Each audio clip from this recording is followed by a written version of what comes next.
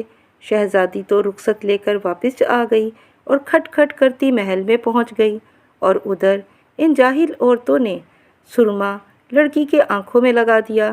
لڑکی درد سے تڑپنے لگی، ڈاکٹر حکیم دوڑنے لگے، اسی اثنا میں بارات آئی اور نکاح ہو گیا۔ رخصتی کا وقت آ گیا تو پتہ چلا کہ لڑکی تو اندھی ہے اور اس کی حالت بھی بہت خراب ہے۔ بادشاہ غصے سے لال پیلے ہونے لگے، میری رعایا ہو کر مجھ سے ہی دھوکا، طلاق دی میں نے، اس لڑکی کو طلاق دی۔ باراتیوں کو حکم ہوا، واپس چلو۔ اماں جان بہو کے انتظار میں بیٹھی تھیں، بادشاہ کو اکیلا آتا دیکھ کر دھڑک گئیں۔ اب کیا ہوا؟ دلہن کہاں ہے؟ بادشاہ غصے سے بولے، اندھی بیمار لڑکی سے شادی کر دی میری، طلاق دے آیا ہوں۔ اماں جان نے سر پکڑ لیا، تیری قسمت میں لگتا ہے بیوی نہیں ہے، ایک کو مار آیا، ایک کو طلاق دے آیا۔ بادشاہ بولے، یہاں شوق کس کو ہے، مت کیجیے گا آئندہ شادی وادی۔ ٹن من اماں جان کے کان بھرتی رہتی۔ 5-6 مہینے گزر گئے کہ ٹن من نے پھر بادشاہ کی شادی کا تقاضا شروع کر دیا۔ اماں بولی، رہنے دو ٹن من، اب نہیں کرنی مجھے کسی لڑکی کی تقدیر خراب۔ ٹن من کہنے لگی، اے بیگم صاحبہ، اللہ اللہ کیجیے، اب اس میں بادشاہ سلامت کا کیا قصور؟ کیا اندھی لڑکی لے آتے؟ اور میری شہزادی بھی اللہ بخشے تھی تو میری مالکہ، لیکن مزاج کی ایسی تیز کہ بادشاہ کو دھوکہ دیا، بھلا کون مرد برداشت کرتا؟ اچھا ہوا مار دیا۔ غرض ٹن من نے اتنی جان کھائی کہ اماں راضی ہو گئیں۔ اب کہ کسی امیر کی لڑکی دیکھی، اچھی طرح دکھاوا لیا تو شادی کی تاریخ پکی کر دی۔ شادی میں ایک دن رہ گیا تو پھر ٹن من کاٹھ دھونے کے بہانے نکلیں اور سمدھانے پہنچ گئیں۔ بڑی خاطر مدارت ہوئی۔ دلہن کی اماں بولی، دیکھو تو پڑوسن کے بال کتنے لمبے گھنے اور چمکدار ہیں، ہم بھی اپنی بیٹی کے تو 50 چیزیں آزما کے تھک گئے، بڑھتے ہی نہیں ہیں۔ ٹن من بولیں، اے بہن، میرے بال تو اتنے سوکھے موٹے جھاڑو پھرے تھے، کیا بتاؤں، میری ماں نے 50 چیزیں لگائیں پر کچھ نہ ہوا، پھر آپ کے بال اتنے خوبصورت کیسے ہوئے؟ دلہن کی بڑی بہن نے پوچھا، ارے کیا بتاؤں، ایک فقیر صاحب نے بتایا کہ اس کا سر مونڈ دو اور لال چوٹیوں کے انڈوں کو پیس کر اس میں فقیر صاحب کی دی ہوئی دوائی ملا کر رات کو سر پہ لگائی، صبح اٹھی تو یہ لمبے چمکدار بال لہرا رہے تھے۔ دلہن کی اماں ہاتھ مل کر بولیں، لال چوٹیوں کے انڈے تو مل جائیں گے، برسات کا موسم ہے، لیکن فقیر صاحب کی دوائی کہاں سے لائیں؟ ٹن من نے جھٹ اپنے بٹوے سے ایک پڑیا نکال کر دی، یہ لو، بچی ہوئی دوائی میرے پاس ہے، اگر آپ کی بیٹی کا بھلا ہو جائے تو کیا کہنے۔ دلہن والوں کا ڈھیروں شکریہ وصول کر کے ٹن من تو اپنے گھر آ گئیں۔ ان لوگوں نے بیچاری دلہن کے سر پر اسرا پھروا کر رات کو لیپ لگایا تو دلہن درد اور کھجلی کے مارے رات بھر تڑپی اور صبح سویرے سر پر بڑے بڑے آبلے ابھر آئے۔ برات کا دن تھا، جیسے تیسے نکاح ہوا۔ بادشاہ کے جاسوس نے جا کر بادشاہ کے کان میں کہا کہ دلہن نہ صرف گنجی ہے بلکہ اس کے سارے سر پر زخم پڑے ہیں، اور حکیم کہتے ہیں کہ اس کے سر پر کبھی بال نہیں اگیں گے۔ یہ سننا تھا کہ بادشاہ مارے غصے کے صحرا وہرا نوچ کر کھڑے ہو گئے اور طلاق دے کر واپس محل میں چلے آئے۔ اماں جان نے سنا تو ہزاروں صلواتیں سنا دیں۔ بادشاہ بھی زچ تھے، آپ کسی بندریا سے میرا نکاح پڑھوا دیں اور میں لے آؤں، کیا چاہتی ہیں آپ؟ خیر بادشاہ کی اماں نے تحقیق کروائی تو پتہ چلا کہ واقعی بات سچ تھی۔ دل محسوس کے رہ گئی۔ اللہ کی مرضی سمجھ کر چپ تو ہو گئیں، لیکن بہت ہی بد دل تھیں۔ وقت گزرتا گیا، بات پرانی ہو گئی تو ٹنمن نے پھر بادشاہ کی شادی کے تقاضے کرنے شروع کیے۔ پہلے تو اماں جان نے صاف انکار کر دیا، لیکن پھر وہ بھی راضی ہو گئیں۔ کسی اور امیر کی بیٹی دیکھی، سب ہی ڈرے ہوئے تھے، لیکن بادشاہ کے گھر سے پیغام آئے تو انکار کی کہاں گنجائش۔ شادی کی تیاریاں شروع ہو گئیں۔ حسب معمول شادی سے 2 دن پہلے پھر ٹنمن اپنا کاٹ دھونے گئیں اور دلہن والوں کے یہاں جا پہنچی۔ سب نے ہاتھوں ہاتھ لیا، سب بہت ڈرے ہوئے تھے۔ ٹنمن نے بتایا، دراصل بادشاہ سلامت کو بے حد حسین لڑکی چاہیے، لڑکی میں کمی ہوتی ہے تو وہ طلاق دے دیتے ہیں۔ دلہن کی چچی بولی، لڑکی تو ہماری خوبصورت ہے، بس ذرا دانت ٹیڑھے میڑے ہیں۔ پڑوسن، آپ کے دانت تو موتیوں کی طرح جڑے ہوئے ہیں، آپ ہی کوئی نسخہ بتائیے۔ ابھی تو 2 دن ہیں، ہم بھی کچھ کوشش کر لیں۔ ٹنمن بولی، ہائے میں کیا بتاؤں، میرے دانت تو ایسے خراب تھے کہ بس چھوٹے چھوٹے چوہے جیسے، اوپر سے پیلے، اور ایک دانت تو ہونٹوں پر رکھا رہتا تھا۔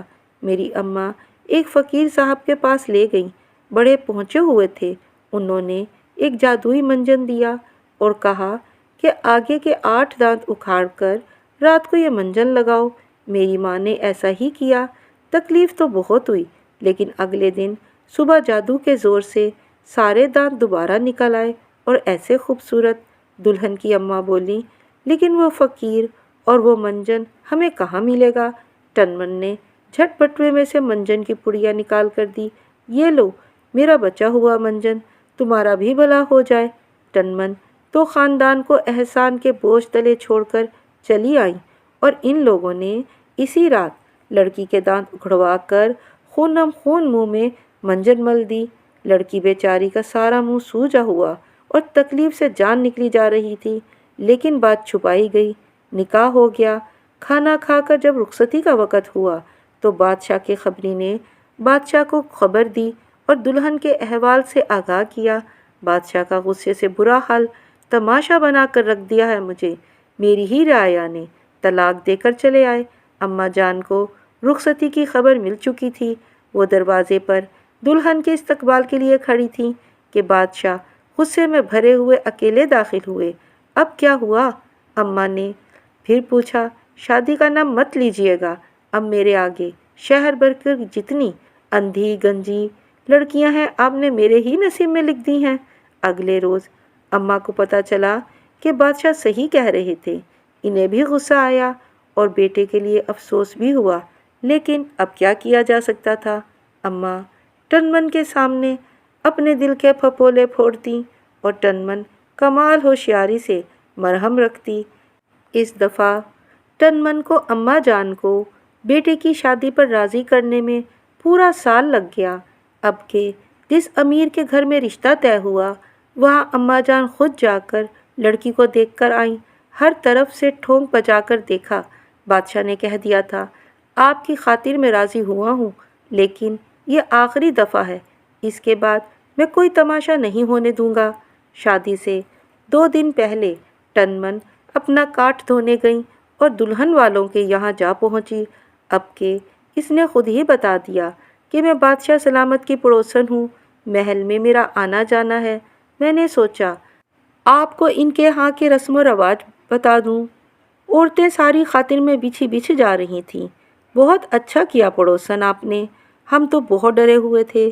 سنا ہے بادشاہ 4 طلاقیں دے چکے ہیں۔ پڑوسن بولی، دراصل بادشاہ سلامت کو اپنے رسم و رواج بہت عزیز ہیں، لوگوں نے ان کے رواجوں کے مطابق ان کی اور بارات کی توازو نہیں کی، اس لیے وہ ناراض ہو گئے۔ تم کیا جانو بادشاہوں کے مزاج، ناراض ہو کر طلاق دے آئے۔ اب آپ لوگ جیسا میں بتاؤں ویسا ہی کریں۔ اچھا بتائیے، بارات کے استقبال کے لیے کیا انتظام کیا ہے؟ لڑکی والوں نے بتایا کہ بادشاہ سلامت کے لیے اشرفیوں اور ہیروں کا ہار اور باراتیوں کے لیے گلاب کے پھولوں کے ہار کا انتظام ہے۔ کھانے میں ہر قسم کے مغلئی کھانوں کے پکانے کے لیے